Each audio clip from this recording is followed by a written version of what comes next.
ကျွန်တော်တို့ဒီ anti-inflammatory and analgesics ခေါင်းစဉ်ပတ်ဝန်းမှာကျွန်တော်တို့ diufen, parafenib, myomas နဲ့ cancer တို့ကိုရှင်းပြပြီးတဲ့နောက်မှာတော့ကျွန်တော်တို့တခြား product တွေကိုကျွန်တော်တို့ပတ်2မှာဆက်လက်ရှင်းပြသွားမှာဖြစ်ပါတယ်အခုပတ်2လေးကိုအားလုံးနားထောင်ပေးဖို့မေတ္တာရပ်ခံပါတယ်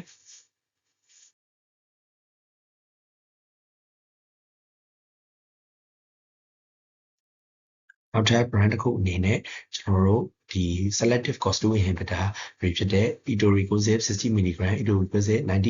တွေကိုကျွန်တော်တို့ Torico နာမည်နဲ့ရှိပါတယ်သူရဲ့ slogan လေးကတော့ကျွန်တော် fake your pain away ဆိုပြီးတော့slogan လေးပေးထားတာဖြစ်ပါတယ်အဲ့တော့etoricoxib what is etoricoxib ပေါ့နော် etoricoxib ဆိုတာဘာလဲ etoricoxib ဆိုတာဒီပထမဆုံးပြောရမယ်ဆိုရင်တော့ဒီခန္ဓာကိုယ်ထဲမှာ prostaglandin ဆိုပြီးတော့ PG ဆိုတဲ့ဟော်မုန်းတွေရှိတယ်အဲ့ဟော်မုန်းတွေက enzyme နှစ်ခုကနေပြီးတော့ဖြစ်လာတယ်ပေါ့နော် enzyme နှစ်ခုကနေမှာ COX-1 cyclooxygenase 1 နဲ့ cyclooxygenase 2 ဆိုတဲ့enzyme တစ်မျိုးကနေမှာဖြစ်လာတယ်ပြီးတော့အဲ့ prostaglandin ကတနည်းအားဖြင့်ပြောရရင်သူကဘာလုပ်လဲဆိုတော့ခန္ဓာကိုယ်မှာရှိတဲ့ရောင်နာနာကျင်တာအနာကျက်စေတာသွေးခဲစေတဲ့ဒီဟော်မုန်းတစ်မျိုးဖြစ်တယ်တခြားဒီခန္ဓာကိုယ်ရဲ့ function တော်တော်များများမှာလည်းသူတို့ကပါဝင်လာတယ်ပေါ့တနည်းအားဖြင့်ပြောရရင်ခန္ဓာကိုယ်ကိုတခုခုပြင်ပကနေဝင်လာလို့ခန္ဓာကိုယ်ရဲ့ response အနေနဲ့ထွက်တဲ့ဟော်မုန်းတွေဆိုလည်းမှန်တယ်တခြား action တွေလည်းလုပ်ပေးတဲ့ဟော်မုန်းတွေဆိုရင်လည်းမှန်ပါတယ်အဲ့တော့ဒီကျွန်တော်တို့ selective COX-2 inhibitor ဆိုတာကြတော့ကျွန်တော်ဒီprostaglandin တွေကိုဖြစ်လာအောင်လုပ်ပေးတဲ့ COX-2 enzyme ကိုပိတ်တဲ့ဒီ inhibitor တွေကတနည်းအားဖြင့်ပြောရရင်သူကတော့အကိုက်ခဲပြောက်ဆေးတွေပဲအဲ့ထဲမှာမှကျွန်တော်တို့ဒီ COX-2 တစ်ခုတည်းကိုပိတ်တယ်ပေါ့နော် COX-1 ကိုမပိတ်ဘူးဆိုရင်COX-2 တစ်ခုတည်းရဲ့လှုပ်ဆောင်ချက်တွေကသူကရောင်နာရမ်းနာတွေကိုဖြစ်စေတဲ့အတွက်ကြောင့်အဲ့ COX-2 ကနေထွက်လာတဲ့ prostaglandin ကရောင်နာရမ်းနာတွေကိုဖြစ်စေတဲ့အတွက်ကြောင့်COX-2 inhibitor တွေ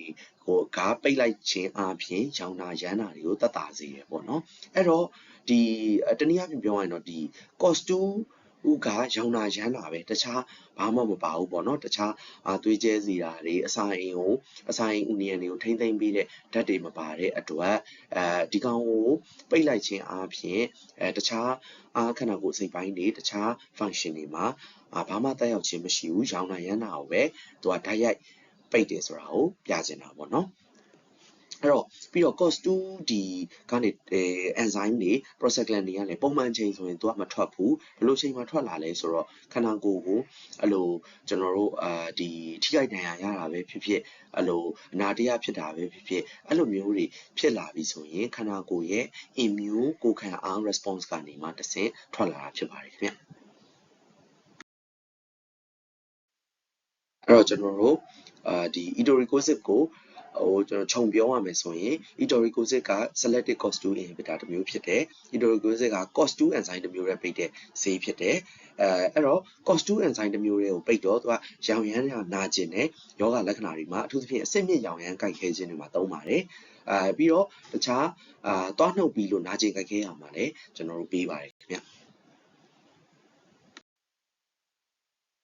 နောက် slide တွေကိုပဲကျွန်တော်တို့ဒီ slide မှာပြန်ခြုံပြောရတယ်ဆိုရင်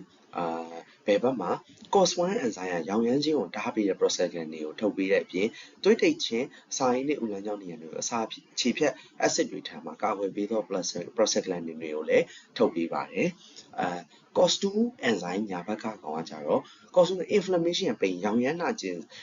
နာတွေကိုပဲတားထားတဲ့ prostaglandin တွေကိုသာထုတ်ပေးတယ်ဒါကြောင့် COX-2 enzyme တွေကိုတားတဲ့ selective COX-2 inhibitor ဖြစ်တဲ့ etoricoxib ကရောင်ရမ်းနာကျင်ဒါတွေကိုသာတားပြီးတော့သွေးတိတ်ခြင်းနဲ့အစာရင်ကို acid ဓာတ်မှာကာကွယ်တာတွေကိုမတားလို့ပိုကောင်းပါတယ်ဆိုပြီးတော့ကျွန်တော်တို့ဒီနှစ်ခုကိုခွဲပြထားဖြစ်ပါတယ်အဲ့တော့တနည်းအားဖြင့်ပြောရရင်ကျွန်တော်တို့တစ်ခုတည်းကိုပိတ်တဲ့ကောင်ကနှစ်ခုလုံးကိုမျှပိတ်တဲ့ကောင်ထက်ပိုကောင်းတယ်သူကမလိုတဲ့နေရာတွေကိုသူကမပိတ်တော့ဘူးဆိုတော့ရောင်လို့နာလို့တောက်တာပဲတခြားအစာရင်ချင်ပေါက်တာတွေမဖြစ်ချင်တဲ့လူနာတွေမှာဆိုရင်ကျွန်တော်တို့ဒီ COX-2 selective inhibitor ဖြစ်တဲ့ etoricoxib တွေ celecoxib တွေကိုကျွန်တော်ပေးကြတာဖြစ်တယ်ဒါကတော့ခုနရှင်းပြထားတဲ့ စာတွေကိုကျွန်တော်ပုံလေးနဲ့ပြန်ရှင်းပြဖြစ်တယ်ဘယ်ဘက်ကပုံလေးမှာဆိုရင်ကျွန်တော်တို့ဒီ phospholipid arachidonic acid ကနေပြီးတော့ကျွန်တော်တို့ COS1 enzyme က action လုပ်သွားတယ်ဆိုရင်သူကထွက်လာတဲ့ prostaglandin တွေကခုနပြောသလိုဘယ်ဘက်မှာ platelet aggregation gastric mucosa kidney protection တွေကိုလုပ်ပေးတယ်ညာဘက်မှာ COS2 ကကြတော့သူက inflammation ရှောင်တာအတွက်ကိုလုပ်ပေးတယ်ပေါ့နော်အဲ့မှာသူကပိတ်တဲ့ဆေးတွေပုံမူတည်ပြီးတော့သူကလှုပ်ဆောင်ချက်တွေလည်းကွဲသွားတယ်ပေါ့ဘယ်ဘက်မှာလည်းအဲ့လိုပဲအလားတူပဲ TNSAID ဆိုတဲ့နေရာလေးမှာTNSAID ဆိုတာခုနကျွန်တော်ပြောတဲ့ ibuprofen တို့ diclofenac တို့ naproxen တို့ aspirin တို့ကကြတော့ COS1 COS2 ကိုပိတ်တယ်ပေါ့နော်အဲ့မှာ selective COS2 inhibitor ဖြစ်တဲ့ဥပမာတနည်းအားဖြင့်ပြောရင်ကျွန်တော်တို့ဆေးပေါ့ COS2 selective inhibitor etoricoxib ကတော့တနည်းအားဖြင့် torico က COS2 ကိုပဲပိတ်တဲ့အတွက်ကြောင့်ရောင်နာရမ်းတာကိုပဲပိတ်တယ်ဆိုတာလေးကိုပြထားတာဖြစ်ပါတယ်ခင်ဗျဒီပုံဒီ slide ကတော့ဒီ COS blocker တွေကိုကျွန်တော်တို့ဒီခွဲပြထားတာပေါ့နော်အဲ့တော့ non selective COS1 COS2 ကိုပိတ်တဲ့ဆေးတွေကဘာတွေလဲဆိုရင်ကိုရိုမာတို့ကြားဘူးသားဖြစ်မယ် aspirin ပါတယ် ketorolac ပါတယ် sulfasalazine ပါတယ် oxalizine ရှိတယ်methyl salicylate indomethacin ibuprofen naproxen bifenthamic acid ဒီအပြင်ပြောရင် doflaner ပေါ့နော်ဒီအမျိုးသမီးတွေrheumatoid လို့နာကျင်တာကြိုက်ခဲတာဖြစ်ရင်ဘိုက်နာတာဖြစ်ရင်တောက်ရတဲ့ဟာပေါ့နော်ပြီးရင် peroxicam diclofenac aceclofenac Sulindac diflunisal ပေါ့နော်အဲ့ဒါတွေက non selective ဆိုတော့ခုနကကျွန်တော်ရှင်းပြထားသလိုပဲ COS1 COS2 ကိုသူကပိတ်တဲ့အတွက်ကြောင့်ရောင်နာရမ်းတာအပြင်ကိုအစာရင်ချင်ပေါက်တာတွေဖြစ်တတ်တယ်ဒီသွေးခဲတာပေါ့နော်သွေးခဲတာသွေးတိတ်ဆက်တာတွေကိုလည်းသူကနှောက်ယှက်လိုက်တယ်ပေါ့အဲ့တော့သွေးမတိတ်တော့တာတွေဒီသွေးထွက်လုံတာတွေသွေးကျဲတာတွေဖြစ်တတ်တယ်ပေါ့နော်အဲ့တော့ preferential COS2 ကြတော့နောက်နံပါတ်2ကကြတော့သူက COS2 တော့သူကနည်းနည်းလေးသူက selective ဖြစ်တယ်ဒါပေမဲ့အရင် selective မဟုတ်သေးဘူးပေါ့နော်အဲ့လိုဆေးကြီးလည်းရှိတယ်အဲ့ဒါကဒီဘာတွေလဲဆိုတော့ COS1 ဒီ COS1 ပါတယ်ပေါ့နော်ပြီးတော့ COS2 ဘက်ကိုလည်းသူကနည်းနည်းလေးသူက action ပြတယ်အဲ့ဒါတွေက nimesulide meloxicam etodolac နဲ့nabumidone တို့ဖြစ်တယ်ပြီးရင်ကျွန်တော်တို့သုံးပါကျွန်တော်မင်းသားကြီးကျွန်တော်တို့ဒီ etoricoxib လာပြီပေါ့နော်အဲ့ဒါ selective COS2 inhibitor အဲ့တော့ selective COS2 ဆိုတာကျွန်တော်ထပ်ခါပြောလာတဲ့အရာသူက COS2 enzyme တစ်မျိုးတွေကိုပိတ်တဲ့ဆေးအဲ့တော့သူက celicoxib ပါတယ်ဒီ celebrex ပေါ့နော်ဒီ original celebrex celicoxib ပါတယ် rofecoxib verdicoxib နဲ့ကျွန်တော်တို့ရဲ့ torico ဖြစ်တဲ့မြားလေးပြထားတဲ့ etoricoxib ရဲ့paricoxib ရဲ့ဆိုပြီးတော့ရှိတယ်ပြီးရင် COS3 inhibitor ဒီကောင်က COS3 inhibitor လို့ခေါ်တယ်ပေါ့နော်ဒီကောင်ကအဲ့ဒါက paracetamol အခု biogesic တို့ paraquat တို့ paradan တို့အဲ့ကောင်ရဲ့ metamizole ရဲ့ဆိုတာရှိတယ်အဲ့ဒါကတော့ COS3 inhibitor အနေနဲ့ပေါ့အဲ့တော့ကျွန်တော်တို့ဒီညာဘက်ကဇာတ်မှာဆိုရင်အဲ့တော့ COS1 နဲ့COS2 နှစ်မျိုးပေါင်း inhibitor နဲ့ selectively COS2 inhibitor တနည်းအားဖြင့်ပြောရင်ကျွန်တော်တို့ဒီနံပါတ်3ပေါ့နော်ဘယ်ဘက်ကနံပါတ်3တဲ့ကကျွန်တော် etoricoxib လို့ဟာတွေကနှစ်ခုပါကွာလဲဆိုတော့ analgesic အကိုက်ခဲပြောက်တဲ့ property မှာတော့နှစ်ခုလုံးရှိတယ် antipyretic အဖျားပြောက်တဲ့ property လည်းနှစ်ခုလုံးရှိတယ် anti inflammatory ရောင်နာရမ်းတာပြောက်တဲ့ property လည်းဂုဏ်သက်တွေလည်းနှစ်ခုလုံးမှာရှိတယ်ပြီးရင် anti platelet aggregatory ပေါ့နော်သူကကြတော့ဒီanti platelet aggregatory ဆိုတာကျွန်တော်တို့ဒီခုနဒီသွေးခဲစေတဲ့ဟာတွေကိုတားဆီးတဲ့ဒီ function ပေါ့နော်တားဆီးရဆိုမကောင်းဘူးပေါ့နော်ပုံမှန်သွေးတိတ်ရမယ့်လူတွေကသွေးမတိတ်တော့ဘူးအနာကျက်ရမယ့်လူကအနာမကျက်တော့ဘူးအဲ့လိုမျိုးဖြစ်အောင်လုပ်ပေးတာကနှစ်ခုလုံး COS1 COS2 ကိုပိတ်တဲ့ကောင်တွေကလုပ်ပေးတယ်ဒါပေမဲ့ကျွန်တော်တို့ COS2 inhibitor selective COS2 ကိုပဲပိတ်တော့ခုနကပြောသလိုနာတာနဲ့ရောင်နာကိုပဲပိတ်တဲ့အတွက်ကြောင့် anti platelet aggregatory function တွေမရှိဘူးပြီးရင် gastric mucosa damage ဆိုတာခုနကပြောသလိုစာအိမ်ကိုgastric acid တွေတန်းနေကာကွယ်ပေးတဲ့နေရာကိုလည်းသူကသွားမပိတ်လိုက်တဲ့အတွက်ကြောင့်ကျွန်တော်တို့ selective COS2 inhibitor က negative ပြထားတဲ့အနှုတ်လေးအဲ့တော့ဇာရင်ချင်ပေါက်တာတွေမဖြစ်ဘူးတစ်ဖက်မှာတော့ဒီ dicloro ibuprofen တို့ကဖြစ်တဲ့တခြားဆေးတွေရောပေါ့နော်ပြီးရင် salt and water retention ကတော့ရေပြန်ဆွဲတဲ့ဟာကတော့ကြောက်ကအဲ့ကောင်က နှစ်ခုလုံးမှာရှိတယ်ပြီးရင်ဒီဖြစ်တတ်တဲ့ဟာပေါ့နော် delay prolongation of labor ဆိုတာဒီကလေးမွေးရင်နည်းနည်းကြာတတ်တယ်ပေါ့ဒါပေမဲ့ဒါအရေးမကြီးဘူးဒီကောင်းရဲ့အချက်ကိုလည်း detail ဖော်ပြစရာမလိုဘူးဒါ knowledge တွေနဲ့ပြထားတာဖြစ်တယ်ပြီးရင် ductus arteriosus closure ဆိုတော့နှလုံးက valve ပိတ်တဲ့ function ပေါ့ကျွန်တော်တို့ဟာဆိုရင်တို့ study လုပ်နေတော့မယ်ပြတော့မပြနိုင်သေးဘူးနောက်ဆုံးတစ်ခုကတော့ aspirin sensitive asthma precipitation နောက်ဒီ aspirin ဆိုတာကျွန်တော်တို့ non selective ထဲမှာပါတယ်ပေါ့နော် aspirin ကြောင့်ဖြစ်လာတဲ့ asthma ကိုပိုဆိုးစေတဲ့အရာတွေကဒီကျွန်တော်တို့ COX-2 inhibitor တစ်မျိုးတည်းမဖြစ်စေဘူးဒီနှစ်ခုလုံးပေါင်းတဲ့ကောင်ဖြစ်စေဒီဇာတ်လေးကိုခြုံကြည့်မယ်ဆိုရင်ကျွန်တော်တို့က non selective ထက် antiplatelet aggregatory မှာလည်းကောင်းတယ် gastric mucosal damage မှာလည်းကောင်းတယ်နောက်ဆုံး aspirin ကြောင့် asthma ပိုဆိုးလာတဲ့အရာတွေမှာလည်းကျွန်တော်ပိုကောင်းတာကိုတွေ့ရပါတယ်ဗျကဲဒီ slide မှာကြတော့ switching or starting with a COX-2 inhibitor rather than a non-selective NSAID ကျွန်တော် selective COX-2 inhibitor တွေကိုဒီ non-selective NSAID တွေမသုံးတော့မှသုံးပါလားဒါမှမဟုတ်ပြောင်းသုံးပါလားဒါမှမဟုတ်အစတည်းကသုံးပါလားဆိုတာကိုကျွန်တော်ဆွေးနွေးမှာဖြစ်တယ်အဲ့တော့နောက်ပိုင်းမှာဒီ study တွေအရာပေါ့နော်ဒီ low GI risk ဆိုတာကျွန်တော်တို့ဒီပဆိုင်ယောဂါတွေမရှိတဲ့လူနာတွေမှာဆိုရင်တော့ရတယ် non selective NSAID ဖြစ်တဲ့ဒီ aspirin တွေ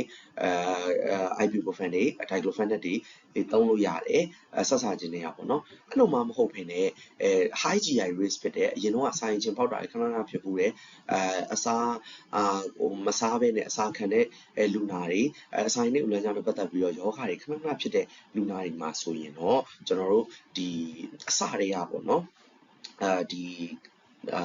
COX-2 selective inhibitor ဖြစ်တဲ့ iduricoside torico လိုမျိုးကိုသုံးရမယ်လို့ကျွန်တော်တို့ပြောထားတယ်ဒုတိယတစ်ချက်အနေနဲ့ဆိုရင်ဒီ non selective NSAID တွေဒီ COX-2 or COX-1 ကိုပိတ်တဲ့အခိုက်အခဲပြောက်ဆေးတွေတောက်နေရင်လည်း GI problem တွေဖြစ်လာပြီဆိုတော့ချက်ချင်းဒီ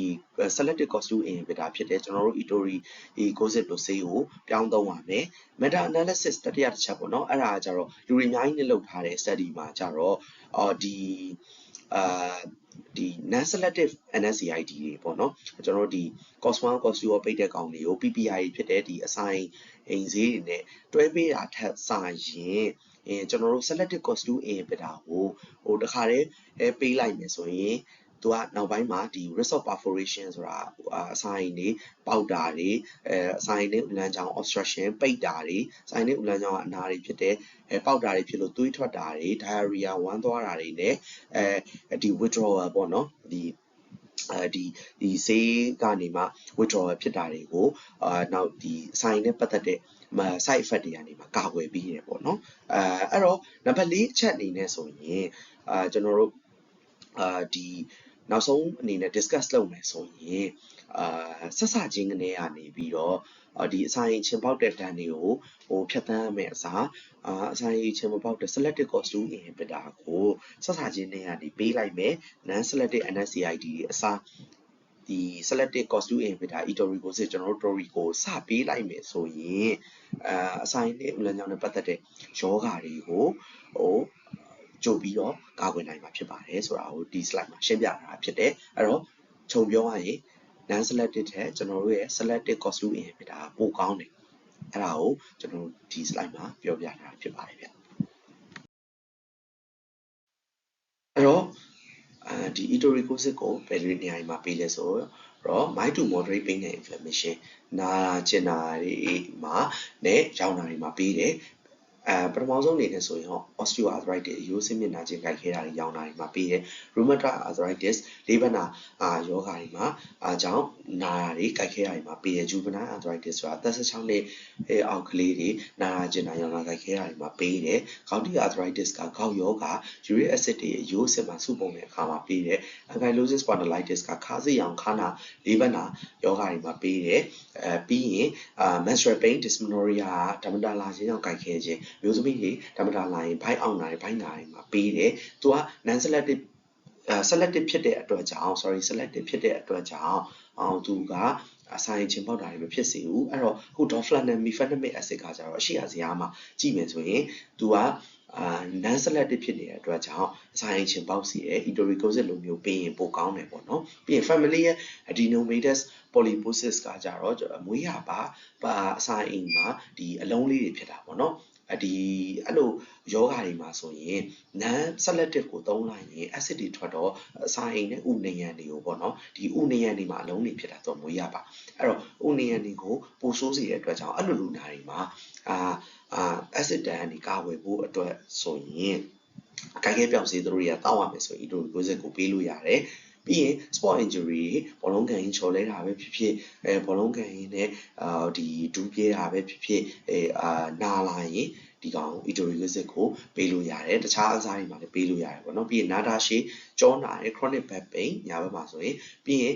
acute pain ချက်ချင်းဖြစ်တဲ့နာကျင်ခြင်းတွေမှာပေးလို့ရတယ်ပြီးရင်သွားနှုတ်ပြီးနေပေးတယ်အဲ့ဒါကဒီသွားနှုတ်ပြီးရင်ပုံမှန်ကတော့တော်တော်များပေးကြတာဒီ ibuprofen ပေးတယ်ပိုးသက်ဆေးဆိုရင်ဒီ flumox ဆိုတာကိုပေးတယ်ပေါ့နော်ကိုမောင်စီ clap တို့ဘာလို့ပေးတယ်အဲ့ဒါအပြင်ကိုကိုက်ခဲပြောက်စီဆိုသူတို့က ibuprofen တွေပေးတယ်ဒါပေမဲ့ ibuprofen ကအစာရင်ချင်ပေါက်တယ်အဲ့တော့လူနာကသွားနှုတ်ထားလို့အန်ဆုံးနှုတ်ထားလို့နာနေလို့အစာစားလို့မရပါဘူးဆိုမှအထဲကအဲ့မှာ acid ကထွက်ပြန်အောင်အဲ့ဒါအပြင်ကိုသူကအသွားနာတာကိုပျောက်ချင်တဲ့အတွက်ကြောင့်ibuprofen တို့ဘာလို့တောက်လိုက်တယ်အစာရင်ထပ်ပြီးတော့အချင်ပေါက်တယ် acid တွေထွက်တာပိုဆိုးတယ်အဲ့တော့ acid တွေကအစာရင်နေရန်အတွက်ကိုပိုပြီးအနေနဲ့ပေးတယ်အဲ့လိုသွားနှုတ်ပြီးသားလူနာတွေမှာဆိုရင်သူက acid သူကိုယ်တိုင်ဒီ acid တန်တွေကာဝယ်ပေးတဲ့အတွက်ကြောင့်အကောင်းဆုံးပဲဒီကျွန်တော်တို့ရဲ့ ibuprofen ဒီ etoricosis က ibuprofen ထက်ပိုကောင်းတယ်ဆိုတာလေးကိုဖော်ပြထားတာဖြစ်တယ်အဲ့တော့တခြားဒီခေါက်ကတော့ပုံမှာဖော်ပြပြီးသွားပြီ migraine headache ဆိုတာဟော်မုန်းကြောင့်ဖြစ်တဲ့အမျိုးသမီးတွေတလားဒီခေါင်းကိုက်တာပေါ့ခေါင်းတစ်ချမ်းကိုက်တဲ့ဒီယောဂါတွေမှာလည်းပေးလို့ရတယ်ဆိုတာဖော်ပြထားတာဖြစ်ပါတယ်ဒီ slide ကတော့ကျွန်တော်တို့ဒီ side effect of COX-2 inhibitor ပေါ့နော်အဲ့တော့ဒီ gastric side effect ဆိုတာ gastric acid တွေကနေမှအစာရင်ဉာဏ်ကိုဖြတ်တာကနေမှဒီအစာရင်ဉာဏ်ကိုထိခိုက်စေတဲ့တန်းတွေမှာကာကွယ်တယ်ဒါမှာအကောင်းဆုံးပေါ့နော် gastric side effect အနည်းဆုံးဆိုရင်ကျွန်တော် salicosis တို့ကျွန်တော်တို့ရဲ့ဆေး etoricosis ပါပါတယ် maximum နောက် cyclophonac diclofenac တို့လည်းပါတယ်ဒါပေမဲ့ etoricosis တို့ကပိုကောင်းတယ်ကျွန်တော်တို့ဒီ etoricosis က gastric side effect ပိုနည်းတယ် maximum gastric side effect ကတော့ ketorolac တို့ indomethacin တို့ပါဝင်တယ်ပြီးရင်အောက်ကဇယားမှာဆိုရင်ကျွန်တော်တို့ဒီ acidity ရှင်းပြထားတာပေါ့နော် cosis မှာတော့ varicosis တို့ salicosis တို့ acidity gastric acidity အရမ်းများတယ်ပေါ့နော် 9.8 9.7 nimesulide ibuprofen lumira cosis ပြီးတော့မှကျွန်တော်တို့ etoricosis က 4.5 ပဲသူရဲ့ acidity ကဒီ acid ပြင်းထန်မှုကသူကအနည်းဆုံးပဲပေါ့နော်အဲ့တော့အောက်မှာကျွန်တော်ကခြုံပြောရမယ်ဆိုရင်because of the selective COX-2 inhibition COX-2 တစ်မျိုးလေးကိုပိတ်တဲ့အတွက်ကြောင့် etoricosis ကGI side effect ပိုနည်းတယ်ပြီးတော့ gastric acidity လည်းပိုနည်းတယ်ဒါတွေနဲ့ရှင်လည်းတခြား painkiller တွေ analgesic တွေနဲ့ရှင်ဆိုတာကိုဖော်ပြထားဖြစ်ပါတယ်ခင်ဗျဈေးတော်တော်များများကဒီ cardiovascular side effect တွေရှိတဲ့အတွက်ကြောင့်ဒီ etoricosis ကရောနောက်ဆက်တွဲနှလုံးရောဂါပိုဆိုးစေလာပေါ့နော်အဲ့လိုမျိုးဆိုတော့ဒီ study လေးတစ်ခုပေါ့နော်အဲ့ဒါကိုဖော်ပြထားတာဖြစ်တယ်They show that etoricosis did not increase the cardiovascular events compared to the placebo or NSAIDs during the 12-week period. အဲ့တော့ဒီစံနှစ်ပတ်အတွင်းမှာပေါ့နော်ကျွန်တော်တို့စမ်းထားတဲ့ဒီ study တစ်ခုအရ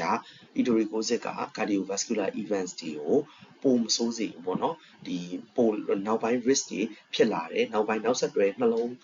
ယောဂါတွေပိုမဆိုးစေဘူးဆိုတာဒီစံနှစ် week အတွင်းမှာသူကဖော်ပြထားတာဖြစ်တယ်။ဘယ်ဟာတွေနဲ့ရှင်ပြီးလဲဆိုတော့ခုနတခြား NSAID တွေဖြစ်တဲ့ salicosis တို့အကိုက်ခဲပြောက်ဆေးဖြစ်တဲ့ ibuprofen non-selective COX inhibitors ဖြစ်တဲ့ ibuprofen ပြီး naproxen တို့နဲ့ရှင်ပြထားတာနောက်ပိုင်းမှာသူ့ရဲ့နောက်ဆက်တွဲနှလုံးရောဂါတွေက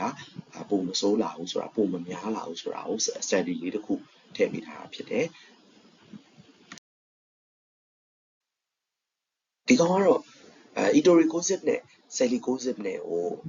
ကျွန်တော်ရှင်းပြထားတာပေါ့နော်ဒါကကျွန်တော်ထုတ်ပေးထားတဲ့ literature မှာလည်းကျွန်တော်တို့ဒီနှစ်ခုကိုကျွန်တော်တို့ရှင်းပြထားတယ် Etoricosip နဲ့ Salicosis ကိုအဲ့ဒီရှင်းပြထားတဲ့ဒီစာလေးကိုပေါ့နော်ဒီ study လေးကို trial လေးကိုကျွန်တော် literature ရဲ့အရှိမျက်နှာမှာဆေးဘူးလေးတွေအောက်မှာထည့်ပေးထားတယ်ပေါ့နော်သူ့ရဲ့ citation တွေနဲ့တူတူသူ reference နဲ့တူတူပေါ့အဲ့တော့ Etoricosip ကဘယ်လိုနေရာတွေမှာSalicosis ဆိုတဲ့ဒီ market ထဲမှာဆိုရင် Salicosis Celebrex ကနာမည်ကြီးပဲလေနော် Pfizer ထုတ်တဲ့ original ဒီ Celebrex ပေါ့နော် authority တော်တော်များသုံးကြတယ် post op pain တွေမှာလည်းသုံးကြတယ်ပေါ့နော်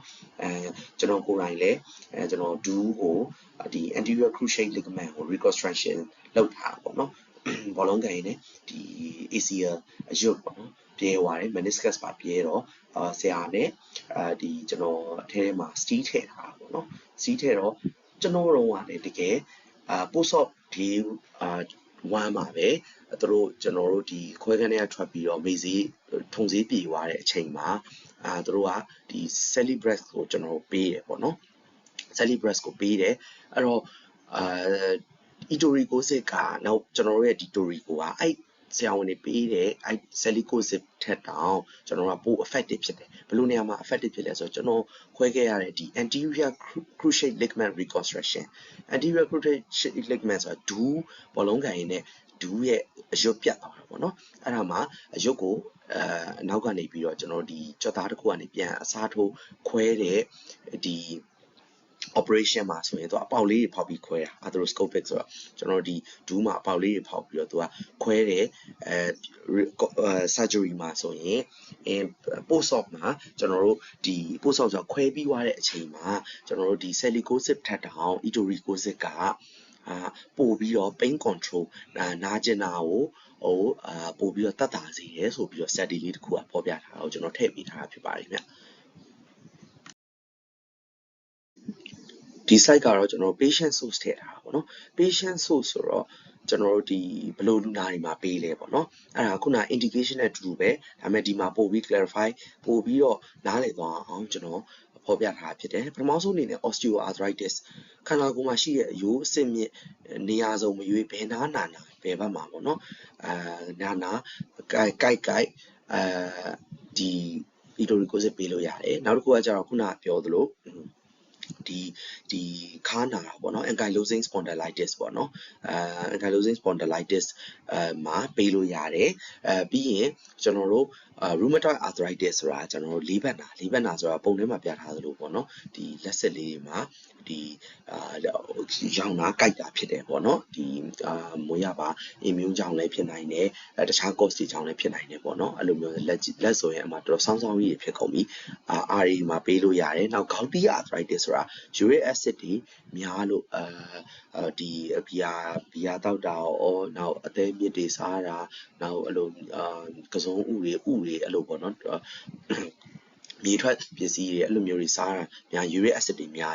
တွေများလာရင် uric acid ကိုကောင်းကောင်းမခြေဖြတ်နိုင်ရင် gouty arthritis ဖြစ်တယ်အဲ့လိုယောဂါတွေအဆင့်မြင့်တွေနာတာကျင်တာကြိုက်ခဲတာမှန်သမျှမှာကျွန်တော်တို့ Torico ပေးလို့ရတယ်ဒါအပြင်ကိုခုနကကျွန်တော်ပြောထားတဲ့ဒီသွားနာတာတွေမှာမျိုးမှာလည်းပေးလို့ရတယ်ခါနာတာတွေမျိုးမှာလည်းပေးလို့ရတယ်အမျိုးသမီးတွေဓမ္မတာလာတဲ့အချိန်ပိုင်းအောင်တာတွေမျိုးမှာလည်းပေးလို့ရပါတယ်အဲ့တော့ targeted doctor အနေနဲ့ဆိုရင်အယိုးအဆစ်မြစ်တွေနာတာကျင်တာကြိုက်ခဲတာတွေအတွက်ဆိုရင်တော့ပထမဆုံးဘယ်ဆရာဝန်တွေပေးမလဲဆိုအယိုးဆရာဝန်ပြီးရင် rehab ဆရာတွေလည်းပေးလို့ရတယ်ပြီးရင် general physician တွေပေးလို့ရတယ်ခုန rheumatoid arthritis ဆိုတဲ့ဒီကျွန်တော်တို့ဒီလေးဘက်နာယောဂါတွေမှာပေးလို့ရတဲ့အတွက်ကြောင့် rheumatologist တွေမှာပေးလို့ရတယ်ပြီးသွားရင်ကျွန်တော်တို့ general practitioners GP ဆရာဝန်တွေမှာလည်းကျွန်တော်တို့ပေးလို့ရတယ်ပြီးရင် dentist တွေရှိမှလည်းပေးလို့ရတယ်ဒါအပြင် hemato လိုမျိုးမှာပေါ့နော်ဒီSLE သွေးလေးဘက်နာလိုဟာမျိုးတွေကုနေတဲ့ hemato သွေးဆရာဝန်တွေမှာ မှာလည်းပေးလို့ရတယ်ပေါ့နော်အဲ့တော့အယူဆရာဝန် orthopedician တွေပေးလို့ရတယ် rehab ပြန်လဲကျန်းမာသန်စွမ်းကုသဆရာဝန်တွေမှာလည်းပေးလို့ရတယ်ပြီးရင် general physician တွေမှာပေးလို့ရတယ် physician တွေပေါ့နော်တနည်းအားဖြင့်ပြောရင် trade အထူးကုတွေမှာပေးလို့ရတယ် rheumato လေးဘက်နာအထူးကုတွေမှာပေးလို့ရတယ်သွေးရောဂါအထူးကုတွေမှာလည်းပေးလို့ရတယ် general practitioner GP တွေမှာပေးလို့ရတယ် dentist သွားဆရာဝန်တွေမှာလည်းပေးလို့ရတယ်အောက်မှာကျွန်တော်ရေးထားတာကြတော့ဒီ acute ခဏအခုမှထားဖြစ်တဲ့နာကျင်မှုတွေဒါမှမဟုတ်နာတာရှည်နာကျင်မှုမှန်သမျှဘယ်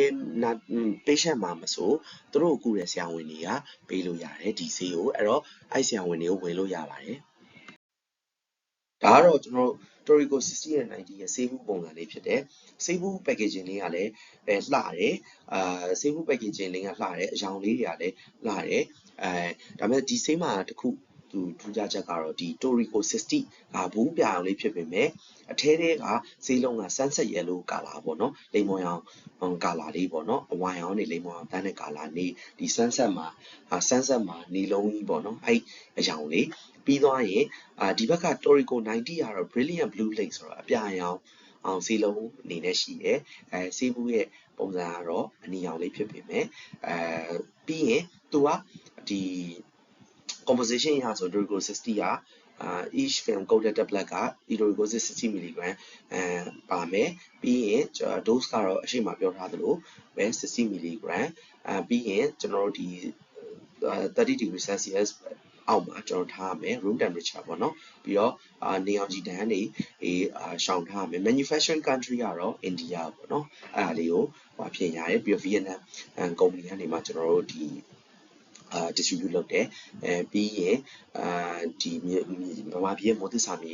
ကျွန်တော်တို့ကမြန်မာပြည်တွင်းမှာပြန်ပြီးတော့ distribute လုပ်တယ်ပေါ့နော်ဒါတွေကအိန္ဒိယထုတ်တယ်ဆိုတာသိထားရပါပြီ Torico 90ကကြတော့ကျွန်တော်တို့90 mg ပါတယ်သူက brilliant blue lake color လေးပေါ့နော်အဲမှာအပြာရောင်လုံးလေးပေါ့နော်ပြီးရင်ကျွန်တော်တို့ဒီ dose ကတော့အရှိမဖော်ပြထားသလိုပဲstorage နဲ့ manufacturing country က India ဖြစ်တယ်အဲ့ဒါလေးကိုကျွန်တော်ဒီ market တွေမှာတော့ presentation အဲ့လိုပုံစံလေးရှိမယ် market ထဲမှာရှိတဲ့ဒီ competitor list တွေကိုဒီ market price နဲ့ပြထားတာဖြစ်ပါတယ်ဒီဇင်ဘာ18ရက်နေ့နဲ့ update နဲ့ပေါ့နော်ဒါထည့်ထားတာဖြစ်တယ်အဲ့တော့ပထမဆုံးအနေနဲ့ဆိုရင်ဒီ Celebrex ပေါ့နော်ဒီ original Pfizer ကကောင်က Cellcosive က33,500 just per cut ဖြစ်တယ်ပြီးရင် Zycel ပေါ့နော် Zydus ကထုတ်တဲ့ကောင်သူလည်း200 mg ပေါ့နော်အခုလောလောဆယ်ဒီ in stock ရှိတဲ့ဟာပေါ့နော်9600 just per cut ဖြစ်တယ် Unisylip က Unicam က4400 per cut ဖြစ်တယ် Nucosia ကမှ direct competitor ပေါ့ Etoricosis Zydus ကကောင်ပေါ့အဲ့ကောင်က3400တကတ်ကိုအဲ့လောက်ကြာတယ်ပေါ့နော်လောလောဆယ်ရွှေဦးမှာဒီကောင်ပဲရှိသေးတယ်ပေါ့နော်ကိုရိုမာတို့ဖီဝေးတဲ့သွားရင်းနဲ့ဒီ competitor ဈေးနှုန်းတွေသိလာရင်လည်းကျွန်တော်ကိုပြောပြပါလို့အဲ့တော့1 minute call လေးဖြစ်တယ်ဒါ1 minute call ကကျွန်တော်တို့ဘယ်လိုပြောရမလဲဆိုတော့ဒီအကုန်လုံးလည်းအချိန်ရကြမှာရမှာเนาะဒီ key point လေးခုန key selling factor ကိုတော့ပါအောင်ပြောပြပါဒါပေမဲ့ကျွန်တော် script လေးအကိုတို့မတို့ပြောရင်အဆင်ပြေအောင်အတွက်ကျွန်တော်ထည့်ပေးထားပါတယ်ပထမဆုံးချက်အနေနဲ့ဆိုရင်မင်္ဂလာပါဆရာဆရာမတို့ခင်ဗျာရောင်ရမ်းနာခြင်းကြိုက်ခဲတဲ့လူနာတွေအတွက်ကြိုက်ခဲပျောက်ဆေးလေးဆိုရင်ကျွန်တော်Orochi မှာမိုးသစ္စာမြေမှာပေါ့နော် Etorico 60 mg 90 mg Torico နာမည်လေးနဲ့ရှိပါတယ် Torico ဟာselective COX-2 inhibitor ဖြစ်တာမို့တခြားကြိုက်ခဲပျောက်ဆေးတွေလိုအစာရင်ချင်ပေါက်တဲ့ GI side effect လည်းနည်းပြီးခန္ဓာကိုယ်ရဲ့သွေးခဲသွေးတိတ်စေတဲ့ function ကိုလည်းနှောက်ယှက်မဖြစ်စေပါဘူးခင်ဗျာဆရာတို့ patient တွေမှာကြိုက်ခဲပျောက်ဆေးဖြစ် Etorico ပေးမယ်ဆိုရင် Torico 60 mg နဲ့ Torico 90 mg လေးတွေကိုစောင့်ရှောက်ပေးပါအောင်ခင်ဗျာဆိုပြီးတော့ကောဝင်လို့ရပါတယ်အဲ့တော့ဒီမှာအရေးကြီးဆုံးကတော့တတိယအချက်ပေါ့နော်ကျန်တာတွေကတော့ဒီခိုင်းတခြား product တွေလည်းဒီပုံ flow နဲ့ promotion ဝင်ကြမှာပဲတတိယအချက်ကတော့ selective COX-2 inhibitor ဆိုတဲ့အချက်လေးရဲ့အစာရင်ချင်းပေါက်တဲ့ GI side effect ကိုနည်းပြီးတော့ခန္ဓာကိုယ်ရဲ့သွေးခဲသွေးတိတ်စေတဲ့ function ကိုလည်းအနှောက်အယှက်မဖြစ်စေပါဘူးခမရဆိုတဲ့ဟာလေးပြောရင်ဒါ key point လေးတွေပဲပေါ့နော်ဒါကတော့1 minute call လေးဖြစ်ပါတယ်ကျွန်တော်ထုတ်ပေးထားတဲ့ဒီ Torico ရဲ့ literature လေးဖြစ်တယ် literature front page နဲ့ back page ပေါ့နော်ရှေ့နဲ့နောက်ကိုကျွန်တော်ထုတ်ပေးထားဖြစ်တယ်ကျွန်တော်နာမည်ပေးထားတာကတော့ Fade Your Pain Away with Toriko ဆိုပြီးတော့ပေးထားတယ်လူကြီးမင်းတို့ရဲ့နာကျင်မှုတွေကိုအဝေးသို့စွန့်ပစ်လိုက်ပါပေါ့နော်နာကျင်မှုတွေကိုမရှိတော့အောင်ဘယ်ဟာလေးဆောင်အောင်လဲဆိုရင်ကျွန်တော်တို့ Toriko လေးဆောင်အောင်မှာဖြစ်ပါတယ်အဲ့တော့ဒီ literature front page မှာဆိုဘယ်ဘက်မှာဆိုရင်ခုနကကျွန်တော် slide ထဲမှာပြောသွားတယ် market ထဲမှာသူရဲ့ဒီ direct competitor လို့ဖြစ်နေရပေါ့နော် family ချင်းနဲ့တူတဲ့ Celicoxib နဲ့ရှင်ရင် ACL ligament ခွဲပြီးသွားရင်ဆရာဝန်တွေကို soft မှာအနာကျင်တာတက်တာဖို့အတွက်ပေးရနေရမှာဆိုတော့ Itoricoxib ကပို effective ဖြစ်တယ်ဆိုတာလေးကိုကျွန်တော်citation လေးနဲ့ထည့်ပေးထားတယ် reference လေးနဲ့ပြီးရင် key factor တစ်ခုဖြစ်တဲ့ second generation selective COX-2 inhibitor ဆိုတာကိုကျွန်တော်ထည့်ပေးထားတယ်အဲ့တော့ဘယ်ဒီမှာပေးလဲဆိုတော့ OA တွေမှာပေးတယ် RA မှာပေးတယ် ankylosing spondylitis gouty arthritis acute pain chronic back pain ပြီးတော့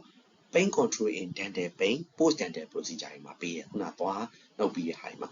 ညာဘက်ကိုကြည့်မယ်ဆိုရင်တော့ကျွန်တော်တို့ကဒီဇယားလေးကိုခုနထဲမှာပါတယ်ဇယားလေးကိုပဲကျွန်တော်ထည့်ပေးထားတယ်အဲ့မှာတစ်ခုထူးခြားတာကျွန်တော်တို့ဒီ COX-1 COX-2 inhibitor ဆိုတာဘယ်လိုဆေးမျိုးတွေလဲဆိုတာလေးပါ example လေးထည့်ပေးထားတယ် aspirin တို့ ibuprofen alexan တို့ cofen တို့လိုမျိုး diclofenac ဆိုတာ diclodan လိုဟာမျိုးပေါ့နော်အဲ့ဒါပြီးရင် naproxen လိုဟာထည့်ပေးထားတယ်ညာဘက်က Itoricoxib လေးကတော့ကျွန်တော်တို့ selective COX-2 inhibitor ကျွန်တော်တို့ဆေးအဲ့မှာမှသူက antiplatelet aggregatory ဆိုတာဒီပုံမှန်သွေးခဲသွေးပစ်စေတဲ့ကောင်းတဲ့ function ကိုတော့မတားဘူးဆိုတာရယ် gastric mucosa ကိုမထိခိုက်စေဘူးဆိုတဲ့ဟာရယ်အစာရင် mucosa ကိုမထိခိုက်စေဘူးဟာ aspirin sensitive asthma precipitation ကိုနှုတ်ပြထားတဲ့ဟာလေးကိုထည့်ထားတယ်အောက်မှာတော့သူက key selling point လေးကိုထည့်ထားတယ် selective cyclooxygenase 2ဆိုတာကိုထည့်တယ် GI side effect နည်းတယ်ပေါ့နော်ပြီးရင် does not interfere with blood clotting ability ကိုထည့်ထားတယ် less aspirin sensitive asthma precipitation ဆိုတာလေးထည့်ပေးထားတယ်အပေါ်ကဇယားလေးကိုပဲပြန်ပြီးတော့ပြန်ထားတာအောက်မှာတော့ dosage 60 mg OD နဲ့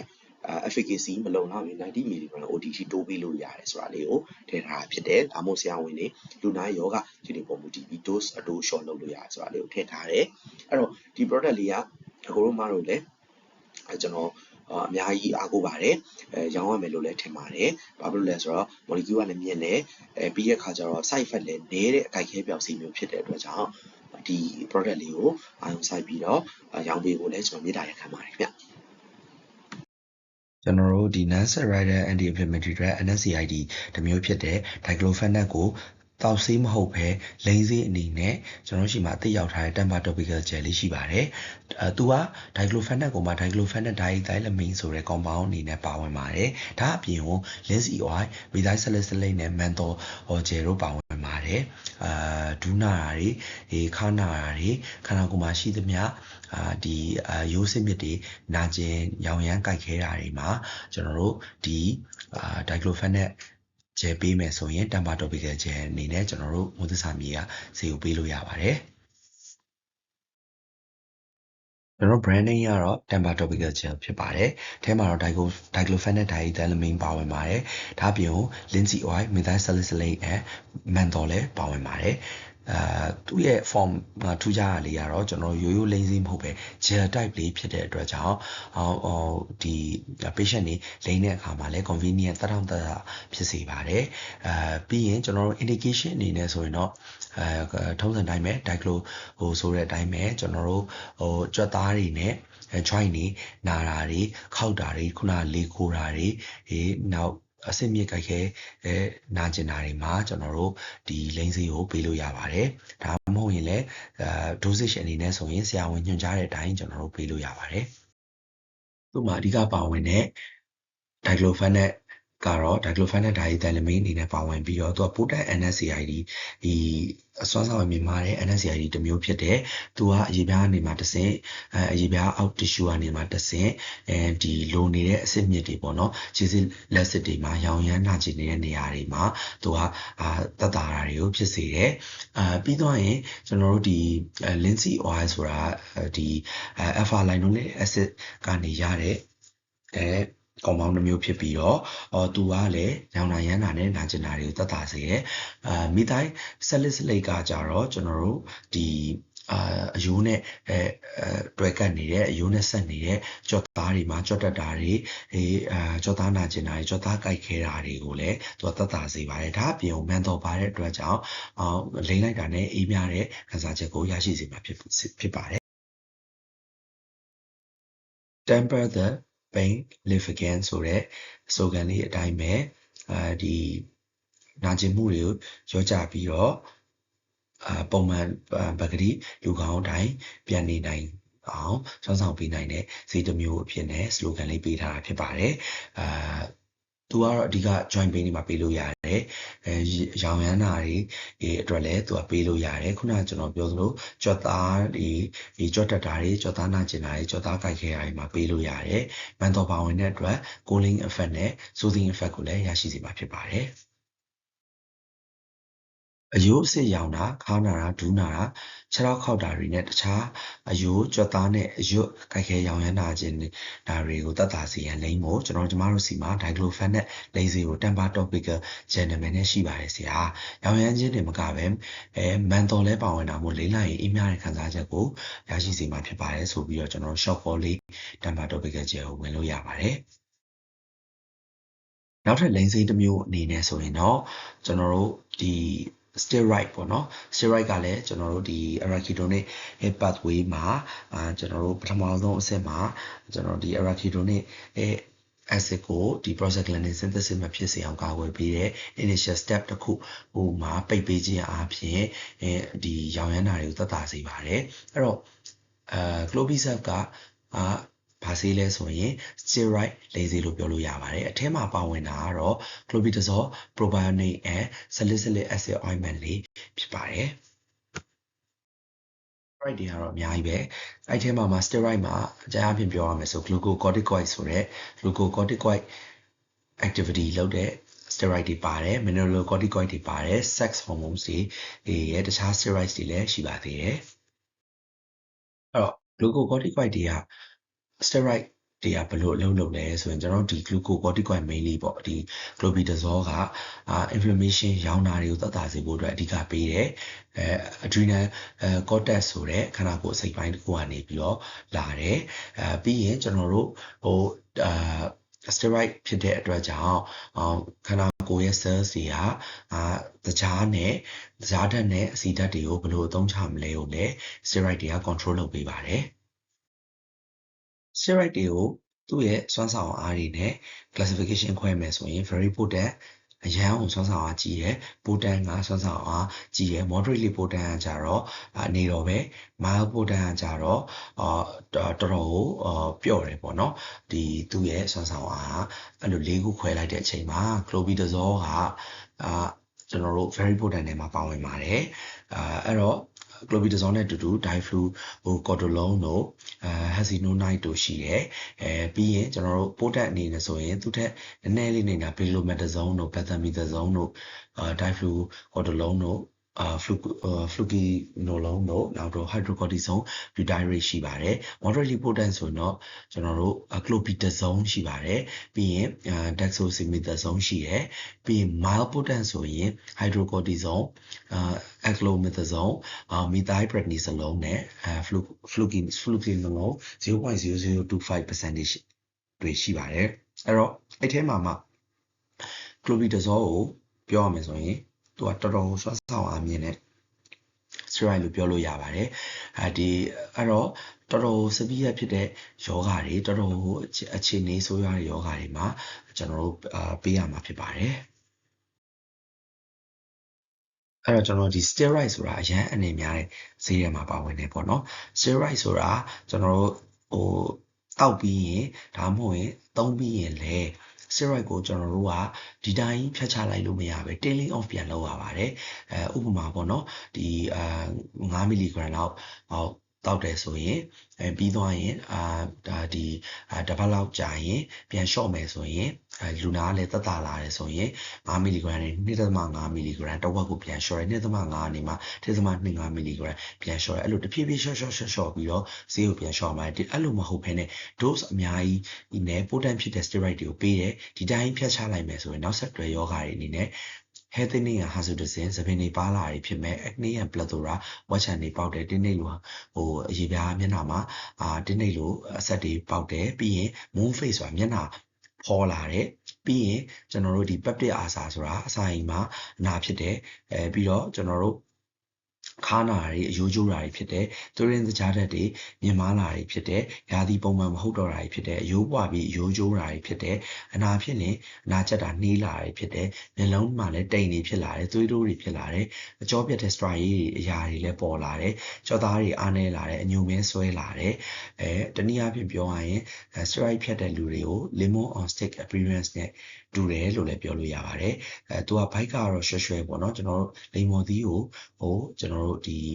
တူနှစ်ချောင်းတူတွေထိုးထားသလိုပေါ့နော်လူခန္ဓာကိုယ်ကအလဲက trunk ကတော့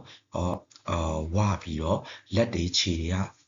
တွေကသေးသေးပင်ပင်လေးနဲ့အဲ့လိုပုံစံမျိုး characteristic တွေနဲ့တခြားအရေးပြား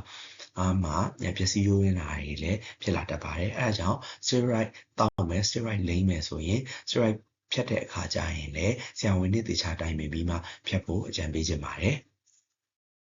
glucocorticoids ဖြစ်တဲ့ steroid တစ်မျိုးကို formula မျိုးစုံနဲ့ရှိတယ်အဲ့တော့တောက်ဆေးအနေနဲ့ဆိုရင် dexamethasone, prednisolone, betamethasone လို့ရှိပါတယ်ထိုးဆေးအနေနဲ့ဆို hydrocortisone, methylprednisolone, dexamethasone လို့ရှိတယ်ဒိန်းဆေးအနေနဲ့ဆိုရင်တော့ကျွန်တော်တို့ clobazam, clobendazole, propionate လိုမျိုး clobendazole တွေရှိတယ် hydrocortisone တွေရှိတယ် beclomethasone, betamethasone တို့လည်းရှိပါတယ်အဲ့တော့ clobendazole ကဘာလုပ်လဲဆို clobendazole ကရောင်နာကျစေတယ်ရောင်ရမ်းနာခြင်းမှုကိုတက်တာစေတဲ့ protein တွေကိုတိဆောက်စေတဲ့နေရာမှာကူညီပေးပြီးတော့ရောင်ရမ်းနာခြင်းတာတွေကိုတက်တာစေပါတယ်အဲ့တော့ clobendazole suppress inflammation by synthesis of several anti-inflammatory proteins ဆိုပြီးတော့ကျွန်တော် mechanism of clobendazole အလုပ်လုပ်ပုံလေးကိုကျွန်တော်တို့ပြထားတာဖြစ်ပါတယ်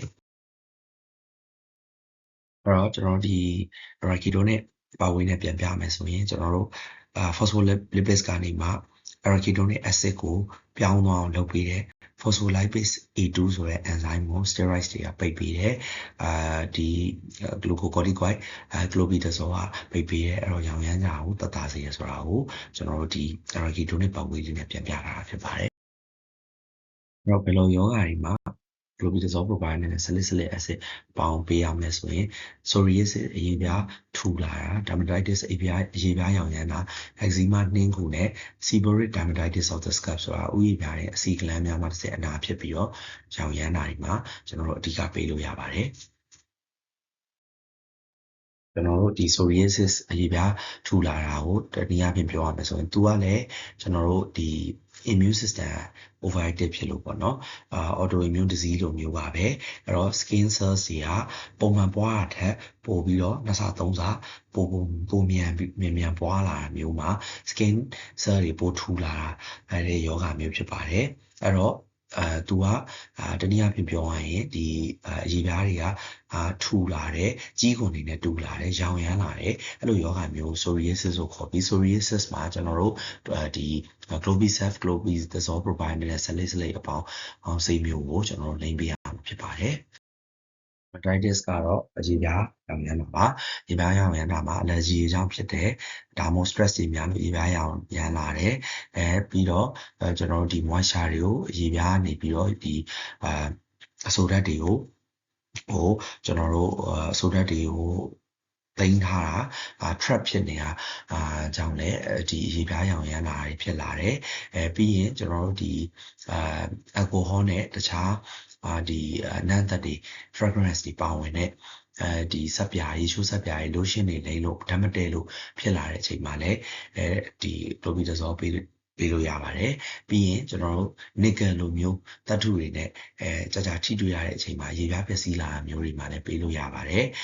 ပြီးတော့ဒီ Parkinson disease တွေheart failure ရဲ့ HIV disease ဆိုတဲ့တခြားယောဂကိုယ်ခံအားကျဆင်းတဲ့ယောဂတော်တော်များများမှာလည်းကျွန်တော်တို့ဒီ clobendazole provide ကိုပေးလို့ရပါတယ်eczema ဆိုတော့ကျွန်တော်ခုနပြောဆိုနှင်းခုပေါ့နော် ဒီရားလဲရတယ်ပြီးရင်6လဲ6တယ်ပြီးရင်ရောင်လဲရောင်နေတယ်ပေါ့နော်ဒီလိုနင်းခုလိုရေပြားယောဂမျိုးတွေမှာကျွန်တော်တို့ဒီ clopidogrel proper နဲ့ကျွန်တော် Clopidogrel ကိုပေးလို့ရပါတယ်နောက်တစ်ခုကကျွန်တော်တို့ဒီ Clopidogrel ကိုပေါ့နော်ကျွန်တော် seborrheic dermatitis of the scalp လို့ခေါ်တဲ့ဒီအစီကလန်းတွေမှာဒီဥယျာဉ်ပြားအစီကလန်းတွေမှာရောင်ရမ်းလာတဲ့ယောဂါတွေမှာပေးလို့ရတယ်အဲ့ဒါတော့ဘယ်လိုဖြစ်လာလဲဆိုဒီလို itchy red patches ပေါ့ရားတယ်ပြီးရင်အနီရောင်အကွက်လိုက်ကြီးပြင်လိုက်ကြီးဖြစ်တယ် greasy ဆိုတာတော့သူကလိုအစီရွှဲရွှဲလိုပုံစံမျိုးပေါ့ဆိုတော့အစီကလန်းတွေမှာဖြစ်တာဆိုတော့ဥယျာဉ်ပြားမှာလိုအစီဒီရွှဲရွှဲလိုဟာမျိုးတွေရားလဲရတယ်หนีလဲหนีတယ်ပြီးရင်ဥယျာဉ်ပြားပေါ်မှာဒီဘောက်လိုမျိုးပေါ့နော်ဒီလိုအဖက်လိုက်တွေကွာကြရတယ်ဆိုရင်ဒီ